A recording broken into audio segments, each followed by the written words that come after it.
Now, here's a strategy that I, would like to share with people out there that are, the salesperson they're thinking about that they want to get into this. It's like this is what they've been wanting to do. And it's just kind of how that gets started, right? I think the first thing first, you have to actually create a goal objective for yourself, right?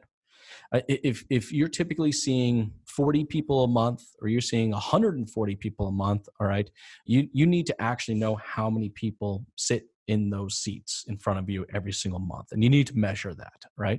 And the goal is to simply increase that, because you're right, a lot of times it may not be, someone's not going to come in directly say, hey, I watched an Escalade video and now I'm coming in to speak to you, right? There's a very holistic approach to what drives people in.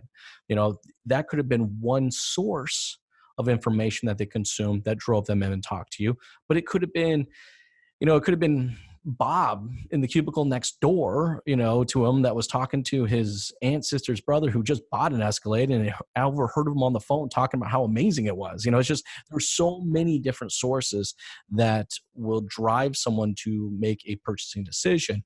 The goal is that you are at least one, or if not multiple of those sources, right? So once we define who that audience is that you're trying to target, then we can actually start creating creative specifically for that audience. And then once we start creating creative for that audience, then we can actually start measuring the engagement off of it.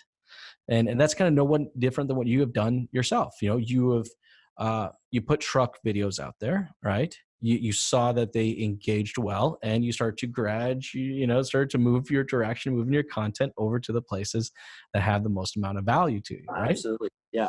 Yeah, for sure. 100%. There's no hiding around that. That's And for sure. the cool part is it's actually translating. It's really coming through the door. It's being there, right?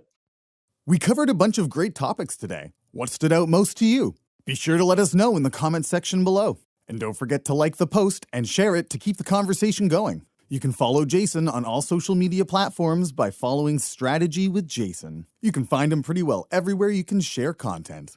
I hope we were able to get you thinking. And until the next time, have a great day.